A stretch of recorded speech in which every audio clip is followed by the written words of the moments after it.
All right, man. I'm ready. All right. We're going. Morning, everybody. Morning. All right, quick show of hands. Which one of you likes to partake in the consumption of an alcoholic beverage? 1, 2, 3. Ah, nice. All right, now there's nothing wrong. There's nothing wrong with having a little good taste now and then. But be warned and be wary, because a person might be on the lookout for your drink, and you might be the victim of drink spiking. Drink spiking is a very serious thing, a very serious crime, as a matter of fact. And it happened to 3 people that I'm going to share with you this morning, and hopefully with a little statistical evidence and these harsh stories, you'll be convinced that you should watch your drinks while you're in a bar or anywhere else. My first story starts in Australia, South Australia, and this happened to a 24-year-old woman by the name of Melissa Gray. Poor woman. She, in 2002 and 2003, when she was 18 years old, she was preparing a party for her 70-year-old friend, a good friend. She tried to make it a nice party before she turned into a big 1-8.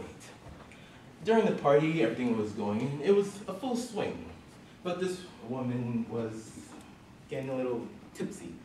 For an 18-year-old, she's partook in the drink of bourbon and Coke. I don't know if that's good for an 18-year-old, but hey, who am I to judge? Anywho, it was 30 minutes into the party, I guess, and the woman started walking towards her friend. This friend and her boyfriend. The boyfriend and girlfriend were both laughing at each other and decided to hold her drink while Melissa Gray went to the bathroom to handle her business. Afterwards, she went back to get her drink, and she took a little swig. And then afterwards, she started feeling dizzy, a little nauseous.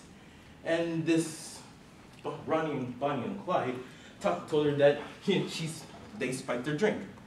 Just told her that she spiked her drink. They thought it was funny. We spiked her drink.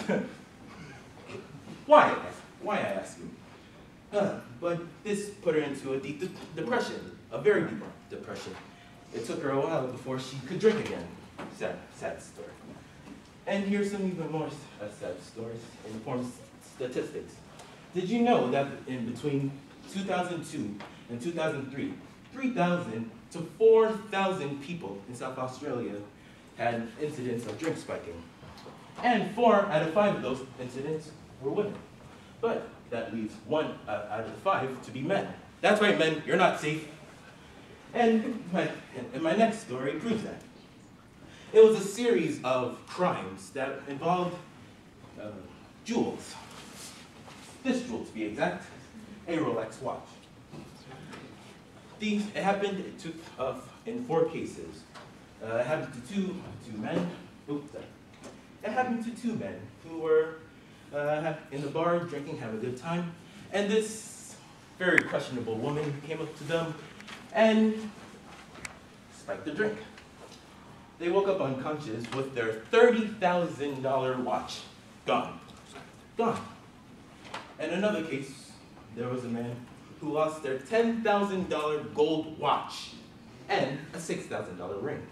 Why would you bring a $10,000 watch and a $6,000 ring to a bar? I don't know. And finally, and unfortunately, the culprit was never found, at least not now.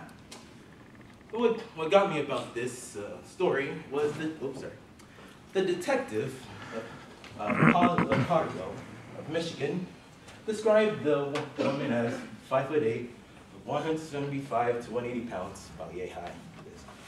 And it's kind of interesting how he described her as, this is not what society would call a 10. She's not that attractive. Yeah, okay. Some detective. Now, my last story. Now I want to entertain you guys a little bit more. Close your eyes. Pretend you are a business person. You're in Hong Kong, China. Beautiful city, great food.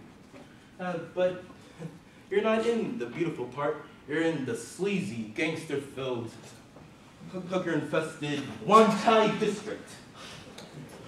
That was the exact position Simon Garcia, age 36, a luxury sports car person who suffered the same fate, who was in the same situation. He was drugged by this freelancer, who was doing her part as this gang. She was owned by the gangsters who run the various operations in Wan Chai district. Simon Garcia he knew that he was spiked because he is a gym junkie, as he described it. He wouldn't have drank too many drinks and then get tipsy all of a sudden. And this certain part of the story is a bit amusing and disturbing. When he woke up, he was completely naked. He had a condom wrapper near his desk, and he's out of it. Now, in this situation, many men wouldn't tell their wives or tell anyone, because come on, who would believe that someone has drugged you, a prostitute, drugging a person and framing them to be naked? But not him. He told his wife. He told his wife that he was drugged. Sure, she yelled at him, but at least he told the truth and he was all right. Good him.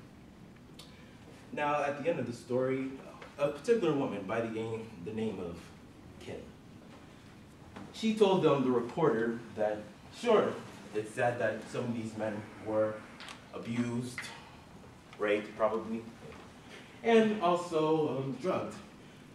But she said, it's not like we told them to come here. It's not like we took their hand and pulled them into the club. Oh yeah, this happened in Neptune 2, a club in China, by the way. She said that for too long, women have been running away from men. We've been fearful of them, but I think it's now that they fear us. Well, lady, I think you've done the job quite well. So hopefully, with these 3 stories, these horrifying stories, that you could consider the question: men, do you want to end up like Simon Garcia or those guys with the Rolex watches? Do you want to end up naked on couches with a condom around your mushroom tip? I don't think so. And madams of the honor society, do you want to end up like Melissa Gray, trusting a friend with your drink and with her questionable boyfriend? Going into a deep depression? I didn't think so. So hopefully I have convinced you all.